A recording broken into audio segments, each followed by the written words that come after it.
I got to really step it up tonight. You know, we have a lot of New York affiliates where people are probably hearing me for the last time right now. They're getting out of town now that Mamdani won. I mean, those are the upsides, right? As a silver lining guy, okay, and I am a silver lining guy. I get on the air every day and try to find the good news, okay? Maybe we don't have to pay congestion pricing if 9 million, a million people flee. I mean, certainly, if the Sharia law stuff is really true, I don't believe it is, but they talk about it a lot on the internet. That would make the roads a little safer if he banned the female drivers. I'm kidding, ladies. Don't get mad at me. I'm just trying to lighten the mood, okay? It's a dumb time to be alive. It really is. Someone was asking me this morning. They're like, what do you think about the government-controlled grocery stores? I'm like, in all honesty, I'm excited for the free buses. Because when I was growing up, my favorite video was Thriller by Michael Jackson. And if you take the free bus, you're going to be able to meet all of the people who were the zombie people in Twitter. That's a real thing. It's totally false. No, it's not, Michael. But when we talk about what really happened, there were no surprises in the sense that this city has voted Democrat probably 90 out of the last 100 years. No one got out of bed a year ago thinking we'd have a Republican mayor. And to be clear, there was zero chance of us doing that last night. It was down to Mamdani and his fellow Democrat, Handsy Andy Cuomo. Andy! Okay, Sliwa got 7%, and everybody who was like, oh, Sliwa cost him the vote. Wrong. No, he didn't, because if you add up their combined support, if Cuomo had all of Sliwa's voters, he would not have caught Mamdani. Okay, that is a statement of fact. Okay, I mean, if Sliwa's cats could vote, that's a different story. Guys like 80 cats. I think the cats might have put him over the top, but I don't know that the cats are registered to vote right now. That being said, this was not a referendum on Sliwa costing Cuomo and by and large New York an election. It was not that, okay? Cuomo was a dirtbag. He got people killed during the pandemic. He was outed by his own top aides for lying about the COVID death toll in an effort to pad his book deal. And then lo and behold, after getting that lucrative book deal, he was Me Too'd right out of office because he wasn't the best with office etiquette. You ever seen a grown man naked? So lo and behold, people had massive reservations about voting for Andrew Cuomo long before Curtis Sliwa got into the race. As the Republican who has every right to be there were very big reservations. Not as big as the reservations Elizabeth Warren says she grew up on, but you get my point. Okay, Cuomo was not the guy. They had a bad candidate. He lost a primary. If anybody didn't have a right to be there, it was him. Even if he got more support, the reality is Sliwa was the Republican nominee. How do we go as a Republican Party from a year ago today chanting fight, fight, fight, to a year later saying drop out and endorse the Democrat? That's not really a ballsy strategy that you think it is. You know what I'm saying? When you're right, and you're right. But what last night was really about is, and I said this yesterday, and I'll take a victory lap in defeat, is I told you yesterday what was on the ballot last night for the Democratic Party was who the future is going to belong to. Is it going to belong to Nancy Pelosi and Chuck Schumer? Chuck Schumer is a clown. Amen. Or is Mamdani's victory going to hand the party over to AOC? AOC is a dope. I'll say so just the same. But the point is, AOC's wing won. And she knew she was up against the old guard, and she made a point to say it the minute after victory was declared at Mamdani headquarters, where, by the way, Mr. Socialist had a cash bar last night. Nobody got free drinks on Mr. Socialist. What a fraud. And, of course, yes, you all woke up to photos of him with Alex Soros, George Soros' billionaire son, because, he hates the billionaires, he hates the rich, unless, of course, they're donating to his campaign. I mean, we know how that game gets played over there. It costs a lot of money to run for political office. Amen. Even when you're running on a message of eat the rich, and I'm the champion of the little guy. Okay, Mamdani, to be clear, we could spend some time on him, but he's a rich kid play acting as a populist. As he's there to champion the little guy. Nobody believes that. His parents are loaded. He's not an ally of the gay community. He got married in Uganda, where being gay is punishable by death. If two gay guys get married in Uganda, they don't play Here Comes the Bride. They play Here Comes the Cops. Okay, that's the way it works. So, yes, he's a fraud. But let me talk to you about AOC, because I said this yesterday. And I even had a couple of guests who were like, no, Jimmy, you don't understand. The donors, the party, that's not what's really at stake here. It is absolutely what was on the ballot last night, which is why AOC came right out and said it, clip 11. What I think is so impressive about what Zohran Mamdani accomplished tonight, as well as the entire movement of New Yorkers that came out to vote for him, is that he had to not just defeat a Republican, he had to defeat a Republican and the old guard of the Democratic Party at the same time. He was fighting a war on two fronts and not just one. And he still won resoundingly. And I think the message that that sends is that the Democratic Party cannot last much longer by denying the future, by trying to undercut our young, by trying to undercut a next generation of diverse and upcoming Democrats that have the parties, the actual party, our actual electorate and voters support. Did you hear the key clip there? Okay, he did not just defeat the Republicans. He had to defeat the old guard of the Democrat Party. Meaning, yes, he had to beat Pelosi. He had to beat Schumer. And make no mistake about it, Schumer was asked whether or not he voted for Mamdani. Okay, here's his response. Clip 13. Today is election day in New York City. Did you vote for Mamdani or Cuomo? Look, I voted, and I look forward to working with the next mayor to help New York City. Did you vote for Mamdani or Cuomo? Look, I voted, and I look forward to working with the next mayor. This guy's a serious ass. Is he ever? But in terms of his response, look, I voted, and I look forward to working with the next mayor. Don't change the subject. Just answer the question. Did he answer the question? No. He did not want Mamdani to win. They wanted Cuomo to win. Cuomo was old guard. He's a little bit more manageable. Okay, the Mamdani stuff, I mean, he really did, as I said, all summer long, run for class president. I'm going to give you free stuff. You're going to get free stuff. Now, in truth, he does not have the ability to provide you with that free stuff. They need to raise taxes at a state level. Okay, and even so, if the state decides to raise taxes, the mayor of New York City doesn't actually have the right to say, and here's where the money goes when you raise the taxes. He can't do that. At the federal level, if he wants to redirect some of the subsidies, he's got to get that money from Trump. So in the short term, really can't do a lot. But what I found so fascinating, I was reading the Fox News exit polls this morning. This is a really interesting nugget buried in all of this, is the number one issue for Mamdani voters in the exit polls was affordability. Affordability. Think about that. So it's people voting for Mamdani because they think New York is too expensive and that it's been too expensive to live here, which is fine and good and well, except there's only one small problem. The Democrats have controlled the mayor's office for 90 of the past 100 years. You understand? So voting in another Democrat to make things a little cheaper is like voting in another Cosby to make your drinks weaker. Okay, it doesn't exactly line up. If you're mad about what the cost of living has become in New York City, you probably shouldn't be nominating or electing or voting for a guy who represents a worse version of that, because he's not just a Democrat, he's out there campaigning as a socialist. Okay, and as anyone who knows socialism and knows how communist countries ultimately fall, you understand that socialism is the back massage of politics. Anytime a guy offers a girl a back massage, he's trying to make it go further. He's a lousy dad, but he's right. Straight up, okay? It starts out as a back massage. 2 minutes later, it's, you know what, I know what you need. That whole thing. Okay, and in this instance, that's how democratic socialism works. The guy's already out there telling you they want to seize the means of production. They want to buy up the houses on the market, okay, and create communes. They want to give stuff away for free, which ultimately requires everybody else's money and full government control of how it gets distributed. So it starts out as Democrat socialism, but the minute they get into power, you get, I know what you need. And the next thing you know, we're dealing with communism. And that's the bigger concern right now. And I'll give you some of this, not from a Fox News standpoint. Van Jones, over on CNN.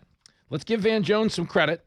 He's reacting to Mamdani's speech last night, and he says, wow, that was not the victory speech I expected. I thought he was going to be like a unifier. I thought this was going to be, man of the people guy. And he just got up there and screamed and yelled. Here's Van Jones, clip 16. But I think he missed an opportunity. I think the Mamdani that we saw on the campaign trail, who was a lot more calm, who was a lot warmer, who was a lot more embracing, was not present in that speech. And I think that Mamdani is the one you need to hear from tonight. There are a lot of people trying to figure out, can I get on this train with him or not? Is he going to include me? Is he going to be more of a class warrior even in office? I think he missed a chance tonight to open up and bring more people into the tent. I think his tone was sharp. I think he was using the microphone in a way that he was almost yelling. And that's not the Mamdani that we've seen on TikTok and the great interviews and stuff like that. So there you go. That's not the Mamdani I thought I was getting. Of course it wasn't. Because he moderated positions to get in. Now he's in. The Mamdani you just got is the guy who tweeted 4 years ago, we don't need an investigation to tell us the NYPD is anti-queer and racist. What we need to do is defund the police. This guy wants to empty prisons. He doesn't like cops. He wants the government controlling every aspect of your life. Those are not my words. They are his. Here it is, clip 7. We will prove that there is no problem too large for government to solve and no concern too small for it to care about. Did you hear that? We will prove that the government, there's no problem too large, no problem too small, meaning we're going to make the government do everything for you from here. Government is not the solution to our problem. Government is the problem. Amen. But every few generations, young, stupid kids need to be retaught a lesson in this country that was learned around the world in bread lines, mass graves, starvation, communism, socialism. It's killed a few 100 million people around the world. Okay, and the good news is he can't do a lot of the things that will turn New York upside down and ruin it. Is he going to alienate a lot of the tax base? Yeah, I think we're going to lose like 1 million people. I think that's legitimate. He can do that, and he can hurt the economy short term. But what he's also given the Republicans is a blueprint going forward. If every one of these races last night in Virginia, in New Jersey, okay, certainly here in New York, was about affordability, then what the Republicans need to do between now and the midterms is focus on the economy. Trump right now is governing as the greatest foreign policy president of our lifetimes. He's ending wars. Okay, he's stopping drug cartels. We blew up another boat today. Every time a boat sets sail for America with drugs on it, Trump celebrates Cinco de Mayo. But the reality is back here in America, people want lower inflation. They want more affordable groceries. Yes, gas is finally coming down. Groceries aren't on pace yet. We're going to get a monumental decision out of the Supreme Court that'll direct the future of tariffs. But the point is, Mamdani's running on a lot of economic issues he can't deliver on. The Republicans are in a position in which they can. So if I was them, I would just focus on delivering the rest of the way. Because ultimately, that's what's going to win the next round of elections. It's not who can make the biggest sweeping promises on behalf of the government. It's who can actually improve the quality of life in America. Okay? Zohran Mamdani can't do that. Can he sign a bunch of executive orders changing our prison system? Yes.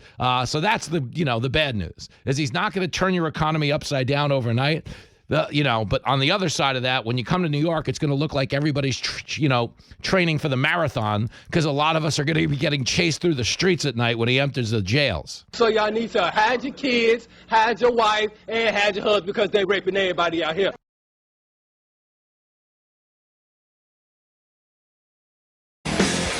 Oh, girl, they're playing My Michelle by Guns N' Roses, but for some reason...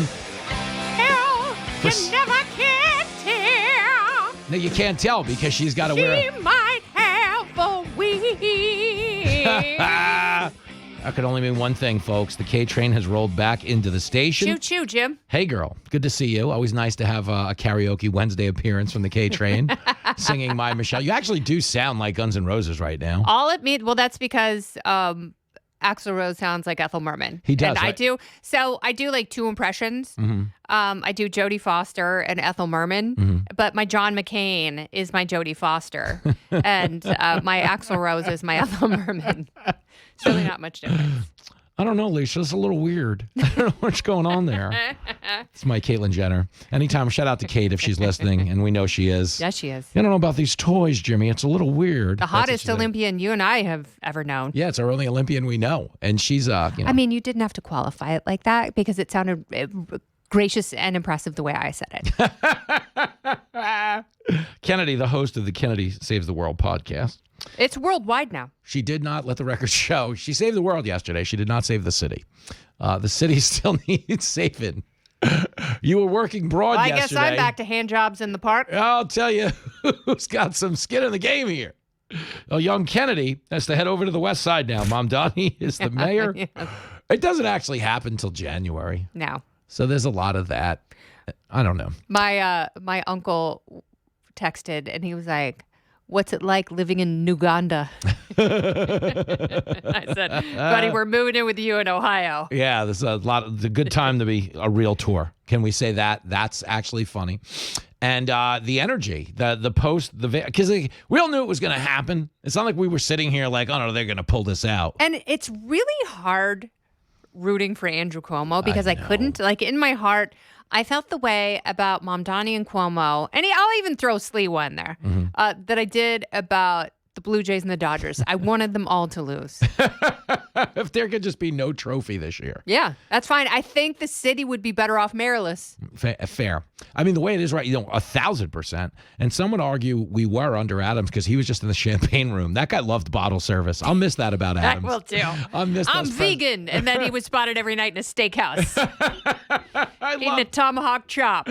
I loved that about Adams. There was like this confident ineptitude that I'll miss about Adams. Yeah. The Mamdani thing, no. By the way, this was just... Oh, you mean literally Hitler? Like, he campaigns as the calmest, coolest guy with a big smile and big dimples, and then all of a sudden he gives a victory speech like he's burning down the Reichstag. Does it surprise you to know Mamdani had a cash bar at his party last night? No, drinks were not free. Yeah, that is, of course not. I mean, everything he does is just going to be a catalog of his hypocrisy from this point forward. Mm-hmm. And in that, we will feast. Thank you. We'll have Kennedy's in the studio. We'll have a lot to talk about. We'll have a lot of good times, a lot of hijinks, as the kids say. But nothing, and I was pretty upfront about this. I know you were too. Okay, I think the danger of a Mamdani is that if these policies are electable, we can wind up in a situation where they get implemented. I don't think they can be implemented in the current state of government, meaning Hochul's got Stefanik in probably what will be a tight election race. There's obviously Trump being like, I'm not going to give him federal funds. Now I know he'll get sued over that. But I don't know that he can just radically redefine the city. But I think some of the things he could do at an executive level, like let people out of jail and stuff. Mm-hmm. Well, yeah, I mean, and unfortunately, Alvin Bragg was reelected. Yeah. Which probably worse news. It sort of diminished my faith in the New York voter. Yeah.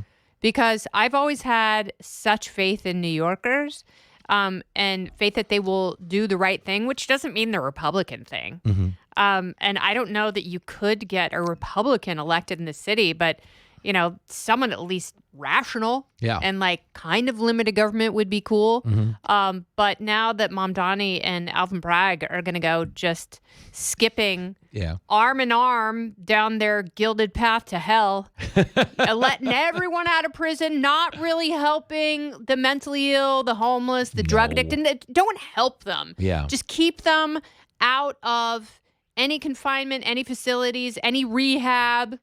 Make sure that they don't get actual services. Just throw them on the street, throw them on the subway, and now they get a ride around in free buses. That's going to be a hoot, huh? Yeah, I mean, I take the bus down 57th Street every once in a while if I've got like several avenue blocks to go.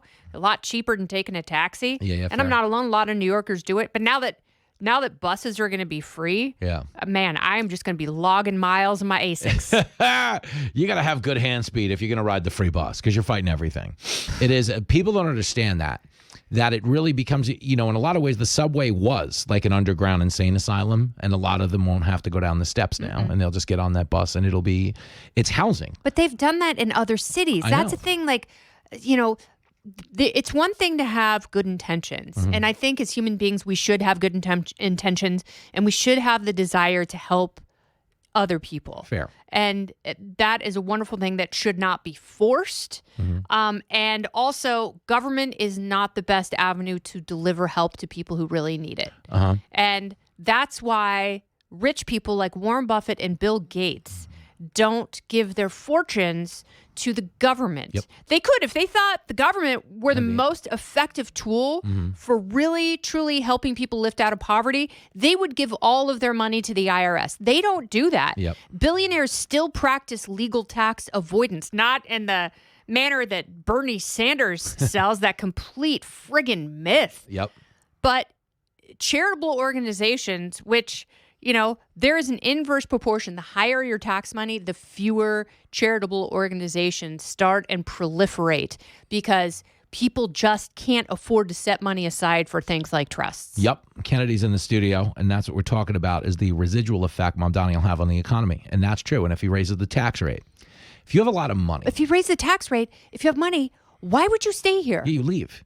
And then what happens is... You think there aren't schools outside of Manhattan? I know. You think there are restaurants and high-rises and communities? It's like every one of these billionaires and multimillionaires, they know plenty of people who've moved to West Palm Beach, who've moved to Miami and outside Las Vegas. You know, look at Mark Wahlberg. There are communities of people post-pandemic who've settled all over the country, and they are begging their friends to move there with them so they can get the band back together. And now this is the touch paper where people go, hell, see you later.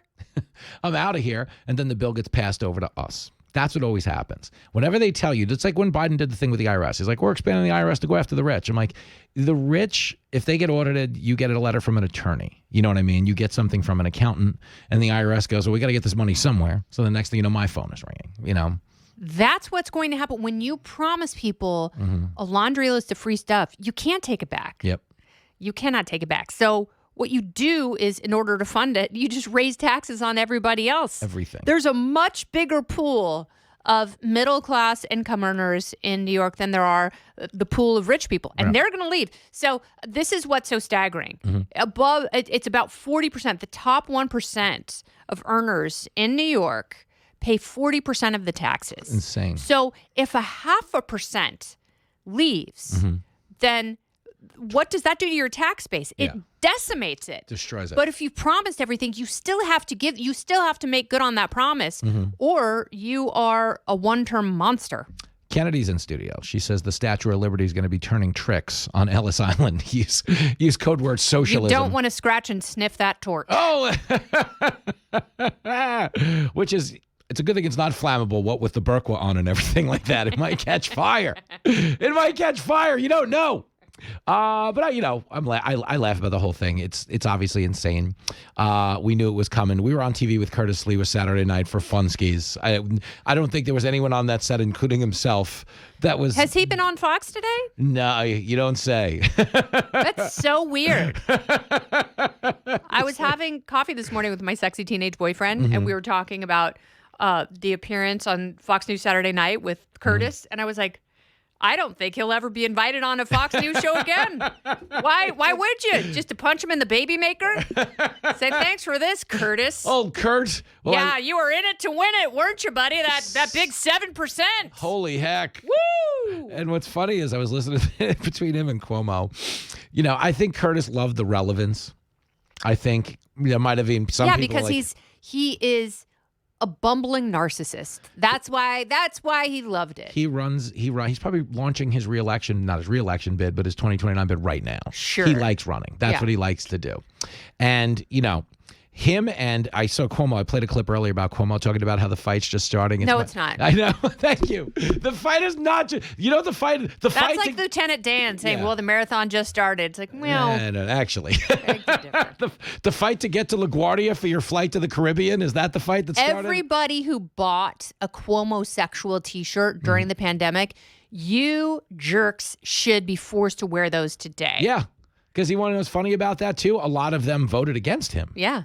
That's the funniest thing. Yeah. politics is hypocrites, turncoats. It's so stupid right now. Fickle freaks. Imagine on the eve of the election, Trump is endorsing Cuomo after all of what we remember from 2020. And you've got Cuomo getting an endorsement and being like, no, he didn't really endorse me because he doesn't want it because it's a liability. So you've got that whole food fight going on now. And the role reversal of that is insane. Like we went on the Republican side, not necessarily me and you, because we've been kind of laughing at the whole thing. But a year ago, it really was fight, fight, fight. We spent the last week telling the Republican to get out of the race, maybe rightfully so, and elect the correct Democrat. And it, that's the truth. And I think what's funny is if Mamdani would have lost, today would have been a great day for comedy. But we still would have been like, oh, yeah, it's still Cuomo. Yeah. I don't think there was any good, as Robert Tepper sang on the Rocky IV soundtrack, there's no easy way out. Yes. No, that's what I think we're at here. So what I said yesterday was it's like getting your arm caught in a meat grinder. And I said that with Sliwa, he would say, let's wrap it in plastic, put a little Neosporin on it. I'll let my cats lick it. It's like, that doesn't really seem like the best option. And Cuomo's like, well, you're going to have 14 surgeries. You're never going to have full use of the arm. It's going to look like Frankenhand. It's going to be a bummer. And then Mamdani's just like, we're going to chop it off. That's what we're going to do with your arm. We're just going to chop it off. You have two arms. You don't need both of them. So we're just going to chop it off. And that decision has been made for you. That's what New Yorkers were facing yesterday. Do you want to tell you a street joke about the guy with the hand chopped off? Yeah. All right, if you watch it on Fox Nation, you'll appreciate this one. Buckle up. If you're listening on the radio, we'll make it make sense. So this guy's doing some work in the backyard over in Italy. He's doing a little bit of a brick project. He gets out the saw, accidentally cuts his hand off. Yeah, you hate when that happens. So he runs down to the doctor, and he's like, Doc, I cut my hand off. I got to get this thing sewed back on. The doc's like, $50,000. It's like, 50. I don't have 50,000. Are you crazy? So he's running to the next doctor to get a second opinion. Same doctor. I runs to the next doctor, and he's like, yeah, no, it's going to be, maybe even $75,000 once we're done with the rehabilitation. He's like, I don't have that kind of money. So he keeps running, and he runs into Geppetto, the shoemaker, and he's like, hey, I cut my hand off. The shoemaker goes, $500. Sew it right back on. He's like, $500, that's amazing. So he gets the hand sewed back on by the shoemaker, and he goes back to work, and on the way he runs into the doctors, and he goes, hey, $50,075? I just got it done for $500 by Geppetto, the screwmaker. So goes to give him the finger, and his hand goes flying off. You get it? Not ideal. Not ideal. I love the joke that you told Mike Tyson. Oh, about the cannibal? I've been laughing about that all week. Thank God he was laughing. Do you know what he said to me? Because I said, Mike Tyson, all right, Mike, can I tell you a joke? I said, I used to be a big gambler. I lost a lot of money in a fight. And he goes, I'm sorry about that. He's kind of soft-spoken. Yeah. I go, a dude bit another dude's ear in Vegas. And he goes, I know nothing about that. But it was a cannibal joke that I told him.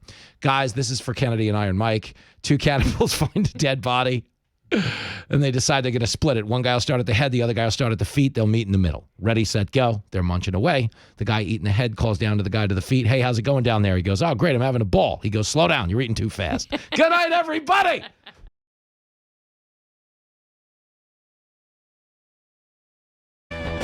Oh, they're playing American Woman. And my guest, a Canadian band. T.O. But they're not upset about American women. They're upset about American baseball right now. Oh, yeah. Danny Polishcuk, suffering Blue Jays fan. Me and Geddy Lee. Yeah, it ain't right. It ain't right. Funniest moment of the World Series was Harry and Meghan sitting in the front row, and they wound up... Traitors. Yeah, but they wound up being in Sandy Koufax's seats, which is pretty funny. Your grandfather is literally on... Or your father, sorry, is on all our money. Yeah. Put on a goddamn Blue Jays hat. Hell. We're going to try and get Danny to snap in this segment. I promised the American listeners, Danny, that to use a baseball term, we'd go around the horn. Yeah. Election by election, I'll play you a sound clip or a factoid. We can react. First one is some news I broke on Twitter via some fine gumshoe reporting work on my end. Okay. I'm not the furthest thing from a journalist, and we know that, and there's no pretense of that on anything I do. I don't take any of this serious. I'm just having a nice time. But I ran into a reporter this morning, literally at the urinal. Okay. That's where big news happens. That's where the urinals happen. And I was like, somebody's a little raspy last night. They're like, I was covering the Mamdani victory party at headquarters. It was so loud. I go, oh, out of curiosity, were the drinks free? And the answer was no. Uh-huh. He had a cash bar. Mr. Free Bus, Mr. Free Grocery. Cash bar. Not with his bar. You ain't getting a free vodka soda. You're not getting a free bus. Alex Soros didn't kick him a couple bucks? I'm saying. On the bar? So give me that, because everyone woke up to the picture of him and Alex Soros, which for all we know could be a month old. But the point is, Alex Soros, George Soros' son, has a history of displaying liberal politicians like the end of a hunting trip. Yeah. He always has his hand on them. Yeah. I caught this one in Massachusetts. It's called a Warren. He collects them like Pokemon. Yeah, he does. He collects. Got to catch them all. So there's that man of the people, Mamdani, who's been flying around with Bernie Sanders and AOC, saying that billionaires are the devil and we've got to eat the rich. Yep. And by the way, here's me hanging out with a billionaire. A literal billionaire. Chumming it up. It's my favorite. Because if you remember, they do this Trump too, just the same. And in 2020, Mark Zuckerberg spent $500 million on the Democratic side. Jeff Bezos at the time spent $300 million. Was there any talk about billionaires involved in our politics? No. But Elon Musk shows up and is like, Doge, and they're like, we can't have billionaires running the country. And bit of a double standard. It's all a double standard. When there's a double standard, there's none. So the first reaction here in New York is Mr. Giveaway was charging cash if you wanted to drink last night to join him in celebration. Are you surprised by this? A little. I thought the socialist guy would be free drinks for all. Yeah, drinks on the house. But I don't know. Drinks on the tunnel. Maybe they really blew that budget and there's really nothing left. I don't know. A lot of money on TikToks. Yeah. All right. Election number 2, Danny. And we may come back to Mamdani. Right. He's kind of the newsmaker, and there's a lot to play. Okay, one more Mamdani, and we move on. Chuck Schumer asked if he voted for Mamdani. His reaction, clip 13. Today is election day in New York City. Did you vote for Armani or Cuomo? Look, I voted, and I look forward to working with the next mayor to help New York City. It's an old school answer. We go, I don't talk about who I voted for. Don't change the subject. Just answer the question. But that was a no. Yeah. If you voted for him, you say yes. Sure. But this is, and I have a clip here of AOC confirming my analysis. You know what my yesterday analysis was? What's that? I said there's not a battle between Democrats and Republicans taking place anywhere in America tonight. It's between the left wing of the Democratic Party and the centrist wing. Yeah. And AOC mentioned that. Can we just play part of that clip, Justin? Clip 11? What I think is so impressive about what Zohran Mamdani accomplished tonight, as well as the entire movement of New Yorkers that came out to vote for him, is that he had to not just defeat a Republican, he had to defeat a Republican and the old guard of the Democratic Party at the same time. That's enough. Thanks, brother. That's enough. That's You've enough. heard enough. Which, by the way, could you imagine listening to that voice for 4 years? Hey, if things go in this direction, you're going to be hearing that might be President AOC to That's you, what I'm pal. saying. And that was a shot across the bow, though. It's Schumer and Nancy Pelosi. Oh, yeah. He had to beat the old guard. Yeah. So at the very least, she's running for Senate, but I don't think she's gonna. I think she's gonna run for president. Yeah, she might. Well, yeah. I mean, it's possible. I don't know. How old is she? She's old enough now. She'll She will be be old enough. 36. She'd be old enough to run. But the bigger issue is, you might want to run for Senate first. But the thing is, there's plenty of people in politics who miss the window. They're like, no, next. Good example, okay? Gavin Newsom is very good at this. As bad as he is at governing, and he got Prop 50 passed. And do you know his approval rating in California is 54% right now? I believe that is stunning. This man has been recalled. He lost 3,000 homes to the wildfires. Yeah, lit the whole place on fire. Because he didn't have any water in the fire hydrants.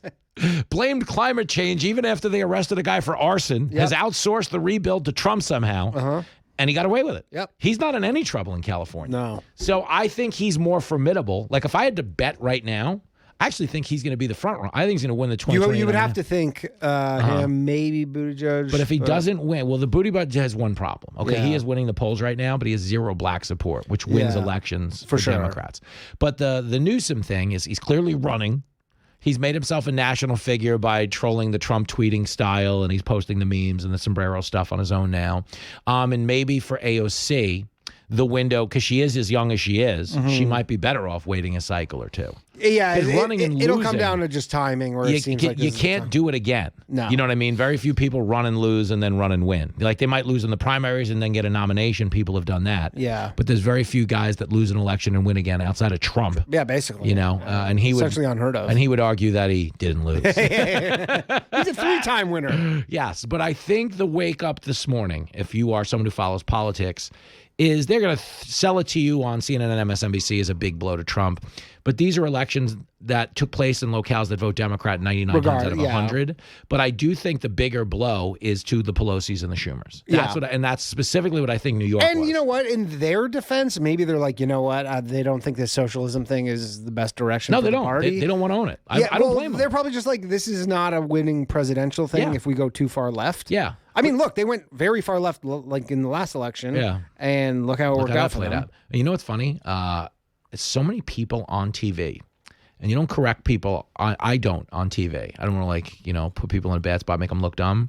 I have been on TV 3 times where I was talking to people who weren't Fox hosts. They were guests, but they were guests that didn't necessarily know that he can't be president because he wasn't born here. They're like, and if he wins this, mark my words, he's going to be president. I'm like, of what? His fantasy cricket league? He's not going to be president. Okay, which is the good news. Maybe they changed the law. You never know, Danny. Maybe they let Trump run for a 3rd term and they let non-citizen, American-born people. Trump versus Mamdani. We move on to the next election. Virginia, where Abigail Spanberger, woman running for the governorship in the Commonwealth of Virginia, did not give a speech about Winsome Earl Sears. She, of course, gave a speech about Trump. Of course. And this is the dumbest thing in politics nowadays. Everybody runs for office based on Trump, but he has nothing to do with them. You know? But I mean, it might get you the votes. Well, of course, that's what I mean. People are not liking Trump. You just go, hey, I'm not him. In an off-year election, like what we're learning is Trump cannot get people to turn out. If he's on the ballot, people are very passionate about Trump. They're not passionate about Jack Ciattarelli. They're not passionate about Winsome Sears, who I like a lot, but they're not passionate about her.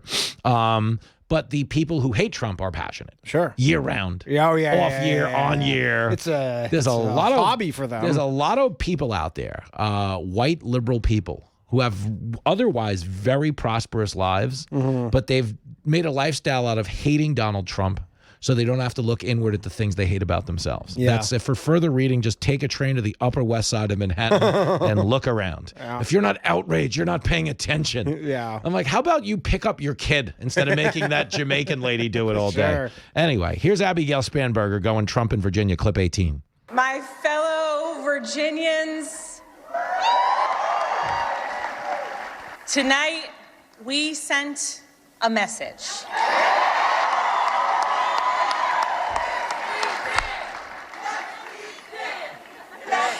We sent a message to every corner of the Commonwealth, a message to our neighbors and our fellow Americans across the country. We sent a message to the whole world that in 2025, Virginia chose pragmatism over partisanship.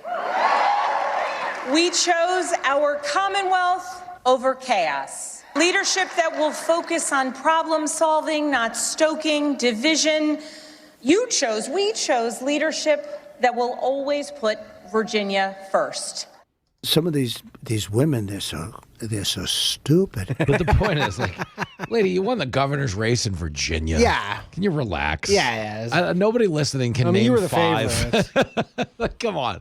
I know Ralph Northam because he got caught wearing a Klan robe in his college yearbook. Sure. Do you remember that? Of course. And he took back his apology because he goes, upon reflection, I might have been the other guy in the blackface. I can't apologize for being the guy in the Klan robe. That could be anybody. We're like, well, in that case, 4 more years. Okay. Obviously, Terry McAuliffe was governor, and we know Glenn Youngkin, but Virginia, you did not send a message to the whole world. No. Okay, but she's talking about, pragmatism over division, and that's her way of saying Trump and division. Yeah. Dude, she's letting a convicted sex offender use the girls' room. That's bananas. Have you seen all the pictures of the guy who's on the internet with the bald on top and the hair on the sides, and he keeps showing up to the kids' events? Yeah. Like 10 years ago, and we don't advocate for violence on this show, but 10 years ago, if you were a grown man showing up in the women's room, anyone in either party would have punched you in the face. Or at the very least, trained their kids to go get an authority figure. At the very least. Stranger danger. And think about that. I remember the late, great Kevin Meaney. He was talking about how his daughter was watching potty training videos where this clown would come out and sing songs like wipe, wipe, wipe. And then she's like, and then they'd follow the clown into the bathroom. She's like, I don't want my daughter following these people into the bathroom. You can't tell what they look like without the makeup. That's not right. You know, it was so funny. And now it's a policy. Yeah. Not good. Not but great. that's Abigail Spanberger trying to nationalize her election. What does that tell you? She wants to run in 2028.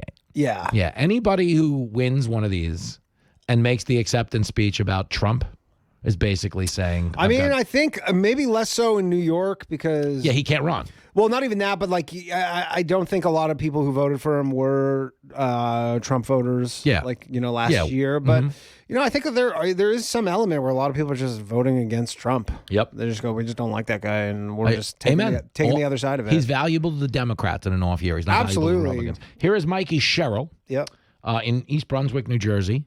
Apparently, she accepted the victory at the Stress Factory. Vinnie Brand did a fake prank phone call and brought her to the stage. Yeah, wouldn't let anybody in. Yeah. Shout out to Vinnie Brand and the Stress Factory. Here's Mikey Sherrill. See if you can notice a common thread amongst these winning governors. Clip 19. We've been the cradle of scientific discovery, inventing everything from the light bulb to the laser, liberty and prosperity. I've seen the genius in that motto over the last year because both are essential in our democracy. And as the president is backing away from this ideal, cutting SNAP, ripping away health care, terminating Gateway, we here in New Jersey are bound to fight for a different future for our children. The cradle of scientific discovery? In Jersey? New Jersey? I know I'm not from here, but that's news to me. I mean, I guess maybe you had Edison. That was really taking credit for Edison still, Yeah, huh? that's a lot of Edison. So Really stretching that out. They're putting a lot of weight. It's a load-bearing Edison right there. That's something. But yeah, Mikey Sherrill, of course, making it about Trump just the same. And she is part of the Democrat Party that has voted 14 times to keep the government shut down. Oh, yeah. And it's Which seems to be now they're reopening it. Yeah, right that's after the opening election. pretty They go, fast. let's reopen it. Because you want to know what it is? These guys want to fly commercial. Yeah. There's only so much time you can spend in an airport Chili's as an elected in member Newark of Congress. Yeah, before thank you're you. like, all right, I can't do this.